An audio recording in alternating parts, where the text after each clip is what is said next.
My topic here, it's going to be about from gaming to the metaverse. The whole idea is how gaming is actually one of the big things behind this whole push of what is to become a metaverse. A little bit of introduction about myself. I'm a co-founder for the Metaverse Industry Association of Macau, together with Thomas and Terry. We're trying this, creating this association with the whole purpose of trying to promote the metaverse, everything that is happening in the metaverse, the new developments, and all of that for our community. So it's really cool to see that we're bringing all these amazing speakers today to talk about all these innovative things that have been happening and share their experience with everyone here. In parallel to that, I am currently the president for a Grow Up Esports, which is an esports association. We are actually celebrating 20 years this month. So it's been quite an achievement. We basically run a whole organization, me and my friends, that is about using gaming as an inclusivity tool to get more people involved, but in a healthy way. So we have young players, we have competing teams, we have streamers, and everyone taking part in this environment and contributing to the growth of gaming as a community, but being mindful, about studies, about all the things that parents want us to take care about. We also run the largest women empowerment event in the world called the Girl Gamer Esports Festival. It's basically an event that promotes gaming for women as an inclusive space. We started this actually in Macau in 2017. We hosted our first event, our major first event in Studio City, and then we expanded from there to Portugal to then take over a bit all over the world, from Australia to South Korea to Brazil to Spain, well, a bit really all over. And now we're restarting after this pandemic that happened. We're now restarting again this year to bring more events around the world. So I'm already going next month to South Africa for our first edition, which will be announced very, very soon. And it's just a whole series of events that we organize, having inclusivity in mind. Besides that, still in the esports field, I'm actually a postgrad teacher as well for an esports and marketing management course at the European University of Lisbon, where we prepare students for the esports industry and people who want to work in the gaming field to be more prepared for such an innovative industry that is constantly growing nonstop. And I'm also CEO for Extended, which is a new company that I'm finally launching, rebooting my first metaverse project, which actually I started straight out of university back in 2008, very, very early times.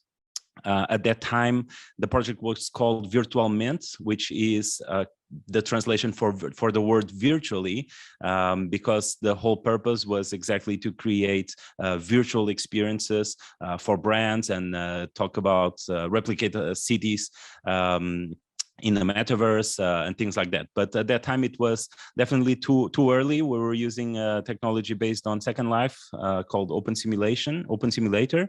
But we couldn't manage to get enough traction to actually make this very successful. So now, finally, when technology is on point, when we have 5G, Fortnite, and all these components coming together, we're finally rebooting this whole concept associated with blockchain now as a whole new platform that's going to be based on Unreal Engine 5 and launching it.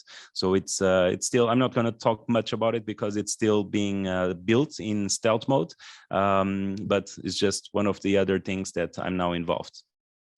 So for the whole purpose of this presentation, let's talk a little bit about gaming itself.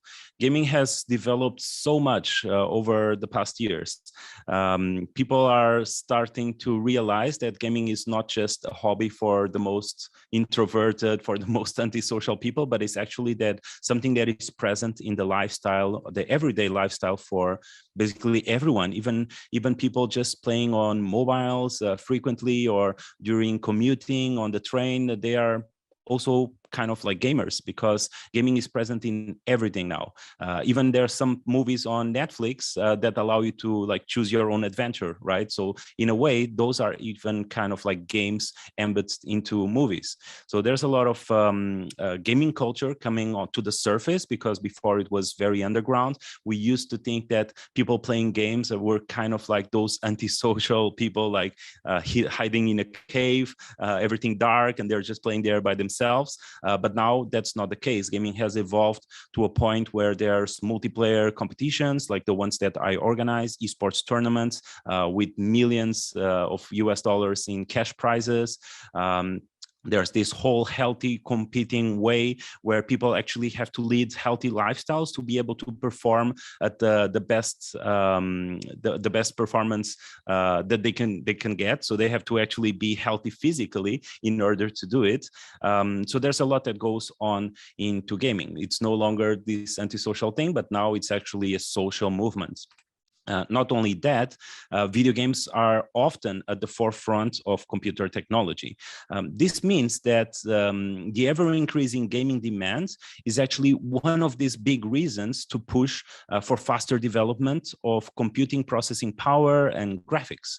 Like companies as NVIDIA or AMD are constantly hitting new performance milestones with their products, which allow for an increased immersion in video games. Interestingly enough, their products are also used for mining crypto. So there's this whole problem where all the graphic cards are actually sold out for gamers, because crypto people are actually buying them and accumulating them to be able to build mining farms. Hopefully that will change soon, with Ethereum changing to proof of stake instead of proof of work. But let's see what happens. So talking a little bit about gaming, one of the most important game types to discuss is MMORPGs, or massive online multiplayer role-playing games.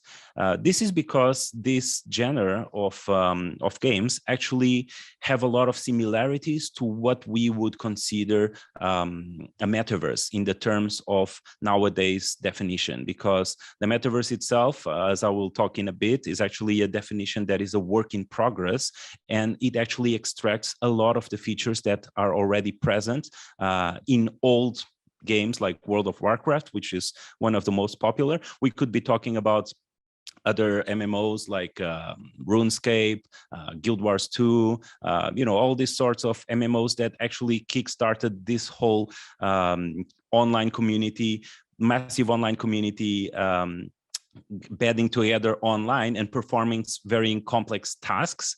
So looking at three of the main characteristics that are very similar with the metaverse, with these MMOs, is that it's a persistent world, meaning that there's a server running 24/7 and the progress is always saved. So you can log out, you can log in anytime, and the world is happening in real time, nonstop. It also allows for character creation, personalization, where you have your own little avatar. You'll see it in third person in the case of World of Warcraft. Some of them could be in first person as well, but mostly MMOs are made in third person, so that you can look at yourself and look at your shiny armor and your beautiful glowing weapons and all of that. And there's also quests, so gaming objectives, and it also allows for open world exploration. So if you want to go on a dungeon, on a raid, you can do it, but you can also just chill and enjoy everything in the environment and just travel around to whatever you want.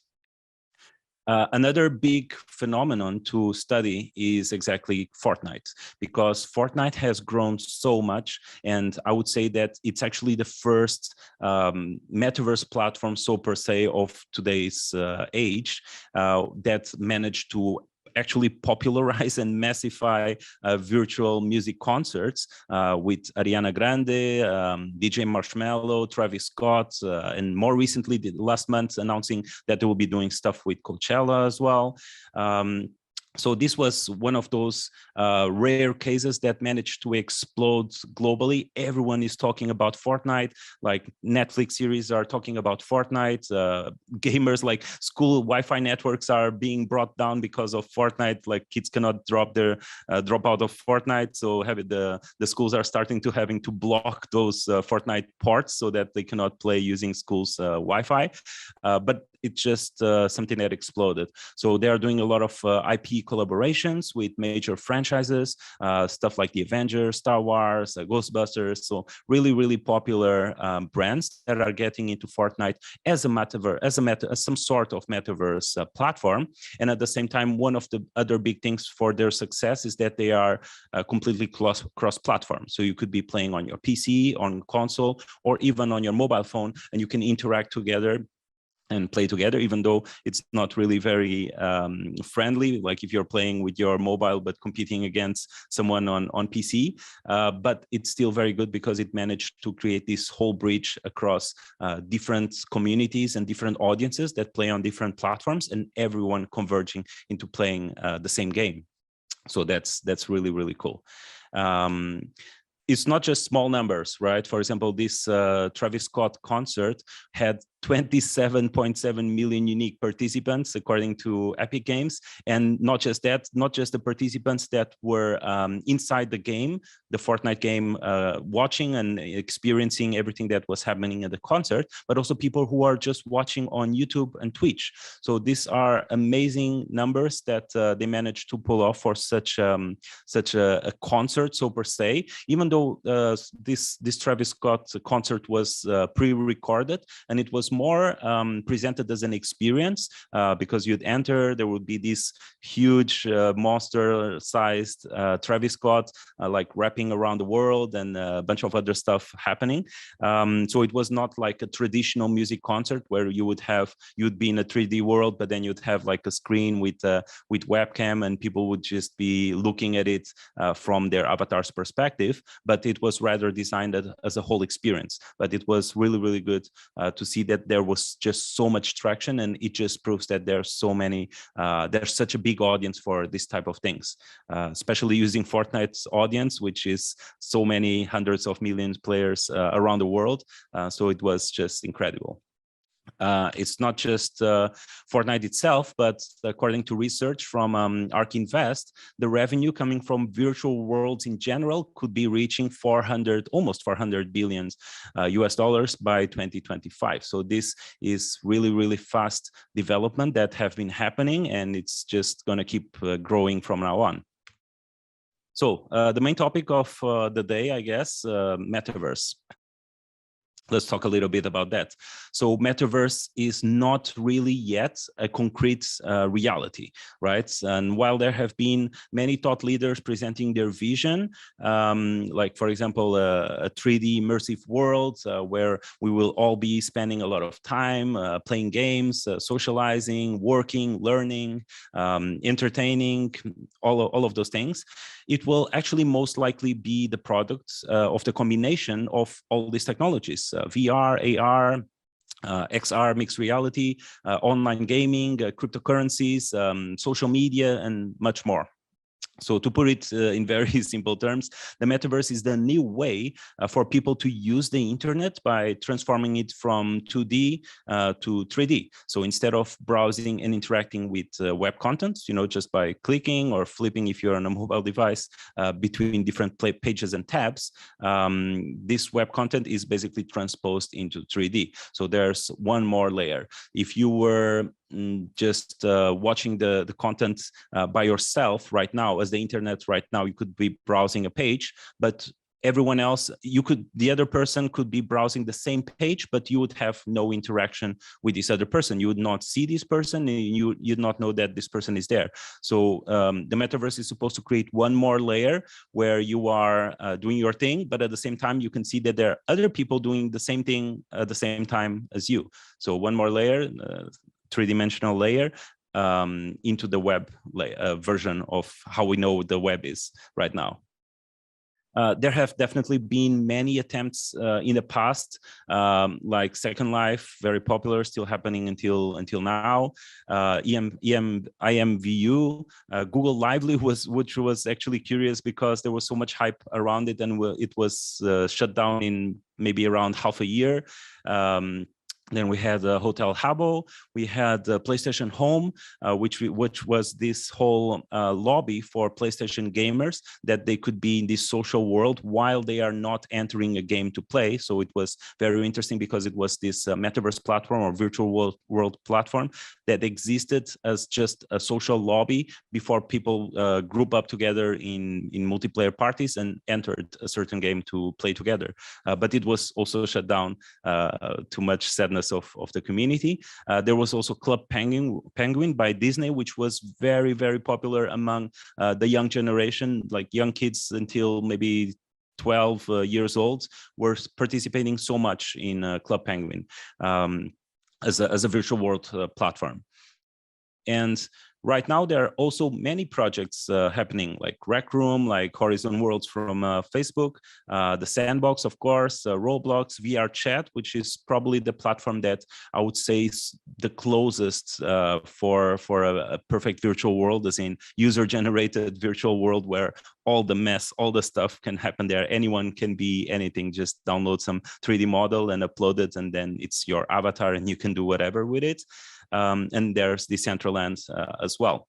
So a lot of people are rushing into these platforms, acquiring land as NFTs, like expecting it to grow so much over the next year, because there's this whole moment where everyone is talking about the metaverse. But actually buying virtual land is nothing new. Back in 2006, this girl or lady, at that time girl, I guess, Anche Chung, was a Chinese entrepreneur and a real estate tycoon, but in the digital world. So she managed to become the first millionaire, as in the first person to reach $1 million of revenue using purely virtual world land mechanics at that time inside the platform of Second Life. But this is something that is not new, and everyone is buying right now into this whole idea of acquiring land because it's going to be so much more valuable. Like this is the next big thing, but we already had this kind of next big thing 10 years ago, right? And that's also important, why I'm going to talk a little about this Gartner hype cycle curve, which gives an overview of how a technology or an application will evolve over time by giving us this graphic representation across time that will be about the maturity and the adoption and how potentially they are relevant to solving real business problems and exploiting new opportunities. So in the beginning, we have this innovation trigger. This happens because there is a technology breakthrough kicking things off.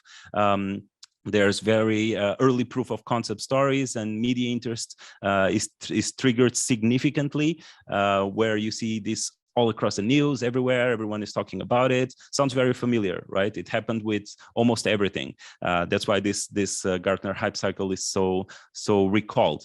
So it happens with esports, it happens with all the technologies, and now it's happening again. It happened back in 2005 with metaverse platforms, and now it's happening again with metaverse platforms as well, just because Facebook changed their name and metaverse is supposed to be the next big thing. So everything is still very unproven in terms of viability. There's really no proper usable products that could be called themselves a ubiquitous metaverse, but there's just a lot of hype around it. Then we reach the peak of inflated expectations. So everyone have been promising this whole amazing thing full of mass adoption and everyone jumping into it. There's so many success stories and some failure stories as well being published in the media.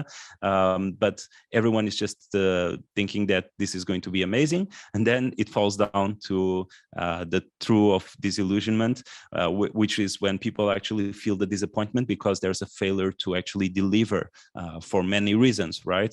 Back in 2005, it was for technological reasons, it was for consumer adoption reasons. And now we feel like it's happening again, where we're not there yet. I don't think we're at the peak yet because there's so much things happening, but I think we are definitely in a hype curve as well, and still growing because of everything that is happening. It's always the next big thing, but then there's so many companies and everyone rushing, and everyone becomes an expert and puts on their LinkedIn that they are a metaverse expert. We've seen this with esports as well. Suddenly esports is so popular and everyone is an esports expert. And most of the projects that exist are actually going to fail to deliver. So there's going to be a bit of disappointment coming out of that. However, after the projects enter a slope of enlightenment, many more instances of how the technology can actually benefit an enterprise and start to crystallize and become more widely understood by more people. The second and third generation products of this metaverse are going to start to appear.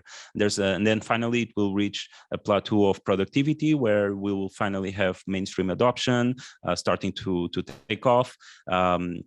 And everything becomes everything will have more applicability and prove that it's actually a relevant technology to stay.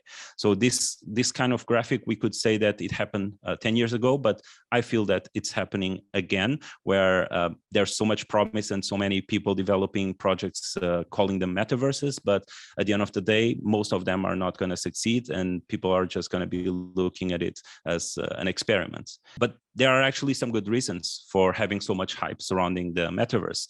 One of them is that we are constantly spending more time online, according to ARK Invest research. Mobile phones definitely increased our screen time, but nothing accelerated our digital shift more than the COVID-19 pandemic. So according to ARK, by 2030, there will be this shift where we will be spending more time online than offline. It's a scary shift to think about, but it's actually important to note that we are talking about the average user, and most gamers actually already spend more time online than offline. You can see this on Twitch, people streaming. Sometimes they will do stream marathons of 20 hours. So for sure, their average is more than 50% of time spent online. Maybe this is not new for introverted people as well. So looking at some of the reasons why people would be generally interested to participate in the Metaverse platform, it's easier and cheaper than going to meet in real life, for sure. People that are introverted in real life can rarely speak in the game world, can freely speak in the game world and get to know online friends. So these are just a bunch of different reasons why a lot of people are actually enthusiastic about this. Most of these things can actually already be done in gaming, in online gaming platforms such as World of Warcraft or Fortnite or other games that provide this online environment where people can just, hang out socially and chill. But definitely this just reflects the whole global interest surrounding the participation in the metaverse. I'm not going to talk so much about this because Scott and our other friends before already spoke for sure a lot about the evolution of the web and what the Web3 actually is. But just taking a quick step back, we had Web 1.0, where in the early 90s, where it was mostly just static websites that people accessed for information, like virtual business cards. Let's put it this way. Then in the early 2000s, we got Web 2.0, which is actually what's still up until now. We are still on Web 2. So basically, it's the thriving of social media, people connected to each other, e-commerce, all these things that happen, but in a centralized manner, right? So users cannot control and monetize the content that they create. And then there's Web3, this whole ever-evolving concept for the next generation of the web, and it's mostly about shifting the power from centralized control into decentralized control, where users can actually own their creations and content, their digital assets, and their online identities. Briefly and quickly looking at many of the platforms that are kickstarting this revolution. You'll see browsers happening like Brave. You'll see storage systems like Filecoin, allowing people to store their files in a decentralized way. And many services are actually mirroring like services and protocols are mirroring existing services in the Web 2 and launching them as their Web 3 counterparts for all these companies. So how can the Web 3 actually contribute? We've talked a lot about this decentralization from Web3, and blockchain technology can actually help power this decentralized vision of the metaverse. Here are just 4 examples of Web3 features that could be adopted by the metaverse. First one, DeFi wallets, allowing users to store digital assets without the need for an intermediary and remain in complete control of their assets. That being said, it's essential to keep the private keys safe, because it's actually called non-custodial, because whoever has the custody of the private keys have access to that those assets that are stored. Then NFTs are going to allow the transfer of value between users directly without an intermediary. Having everything in the blockchain allows the users to have a real ownership over their data footprint and also their digital identity. And then smart contracts can be created to enable a true decentralized governance of the metaverse. So you could basically have platforms that are totally managed, and their governance is totally managed by the so-called DAOs, decentralized autonomous organizations. Everything through smart contracts and transparent for everyone to see. So some of the characteristics and features of the metaverse, considering that the metaverse is still a term that is constantly evolving, but we'll see that some of these characteristics are actually being extracted from both from the gaming world, but also from Web3 features. So we'll see a persistent 3D world. I think everyone can kind of agree with that. Each user will have their digital representation and an avatar that they can look at and equip it and customize it and be happy with it to mirror their own selves. It will be a social environment where events will happen, a lot of entertainment things will be there to do, a lot of content. It will most likely be an immersive experience. So there's this whole debate of is it going to be VR, AR, mixed reality. Like Facebook, of course, wants it to be VR because they bought Oculus and they are trying to push their hardware out. But at the same time, I don't think that it will necessarily have to be VR. It could be, I've met a lot of people building metaverses on augmented reality layers. So that's also something very interesting to explore. It has to have a digital economy by itself and allow people to do online shopping within this virtual world. Needs to for sure power a creator's economy and have a marketplace. This is very important. User-generated content is very important. That's why I was saying that VR chat is probably the closest that we have because anyone can create anything, and it's just an amazing ecosystem. Of course, you can do this in Sandbox as well, where you can launch your own products in a marketplace and sell them as NFTs and make money out of it. But any metaverse platform is for sure needs to eventually have such a component. I'm a bit how should I say? From my perspective, I think that it's also important to have some sort of quality, because if you allow everyone immediately, all the user-generated content to pop into a platform, most of that content is not going to be super engaging, right? Because people are just doing their thing. And if you want people to actually, general users to try a platform and be engaged and have a good experience, then you need to be mindful of user experience. So you need to have really high quality content, really engaging experiences, like kind of almost like a single player game level of experience where people can actually try it and have a lot of fun and see that it's amazing. And I don't personally think that if a platform immediately allows for user-generated content, that most of the people jumping it are going to have this experience. Of course, now, yes, but we're talking about a bunch of early adopters and not massive adoption. So for now it works, but maybe for massifying it will not work so well, at least in the beginning. Having a decentralized ownership over everything is also one of the features that could be present in the so-called metaverse. Being highly interoperable, so you'd be able to teleport between different worlds, different platforms, and bring your own assets with you. I'm not sure until how will this make sense in the current state of things? Because it doesn't, if we think about gaming, it doesn't make sense to, you know, grab your items from World of Warcraft and bring them into Fortnite, because they are totally separate things, separate purposes, separate worlds. And maybe it will make sense, maybe it will not make sense in the future. We will see, but it's one of the biggest aspects of actually reaching this whole metaverse concept that everyone has been talking about. It also needs to be limitless in terms of scalability, to be able to expand as much as possible, and more importantly, has to be hardware independent, meaning cross-platform. Everyone needs to be able to access it on any device, and just have a very similar experience.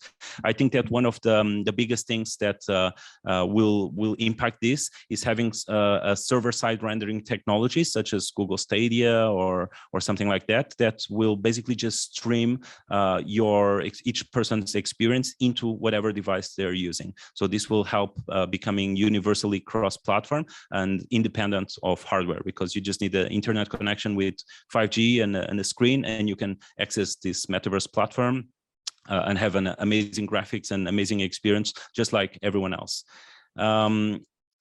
Yeah, I'm going to skip this because we are a bit out of time, but it's just according to Gartner research, the metaverse will evolve across 3 overlapping phases, and it won't be fully mature until 2030. This is actually very interesting if you want to search it later and read more about it, because we are still in an emerging metaverse kind of space, and this is all for early adopters, and a lot of people are calling metaverse to everything.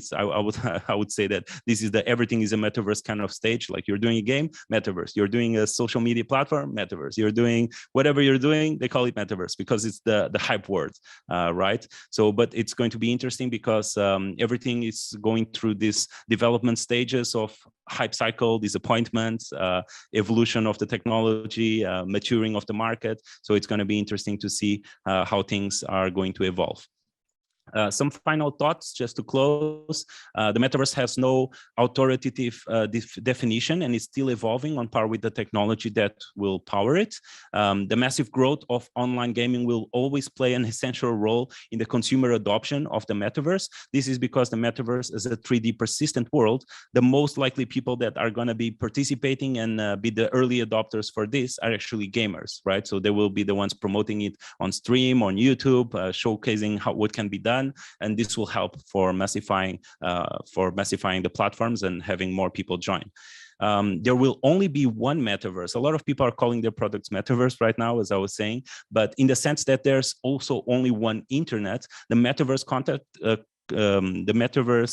context is that it will become the next generation of the internet as we know it, right? So no single company will own it, control, or develop all the necessary technology or build the metaverse as a whole.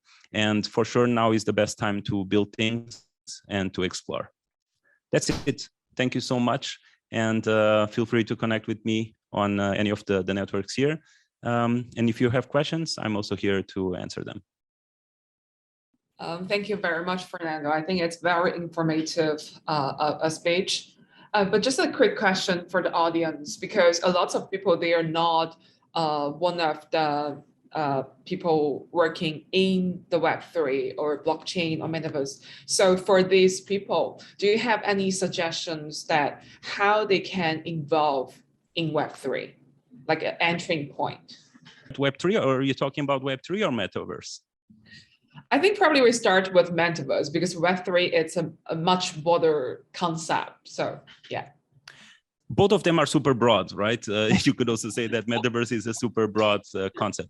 But I would say that I think people are very eager on getting involved right now because of all the hype that has been happening. Everyone is suggesting the metaverse is the next big thing. Everyone needs to be involved. And sure, I think that it will be the next big thing and everyone should start getting involved somehow, but not necessarily as building their own little islands, so per se. Where everyone has a game or a project and they call it a metaverse and we're so good and we're going to raise so much money. You know, I think that most of the best type of involvement in this, it's actually getting involved in all the technologies that will power the metaverse. So we're not just talking about building a platform, but we're talking about basic stuff like 3D development, 3D scanning, drone surveying, map surveying, digital twins, everything that all the technologies that will come together and enable a metaverse to actually exist in the future. That's how people can actually get involved. So not necessarily in building a metaverse itself, but getting involved in the base technologies, because the metaverse is still this very broad concept that is evolving over time. So no one really knows exactly what the metaverse will be. It's just a concept and a notion of the futuristic version of the internet. And people can get involved by, even just learning how to create 3D content, even just learning how to code like objects, to do something in a virtual environment. That's already very cool. Or learning how to engage in a game development platform like Unity, like Unreal Engine. There's a lot of opportunities for sure in those fields, and there will only grow. It will only grow from now. That's perfect. That's great. So the Web3 or the metaverse is for everyone. So everyone should get involved. For sure. Great. Thank you very much, Fernando, and thank you for the informative speech. And thank you for your time. My pleasure. Hope anyone learned anything. They must learn a lot. I think they're gonna die. They need a bit of time to digest. For sure. Me as well. All right. Thank you so much for having me. Thank you. Thanks.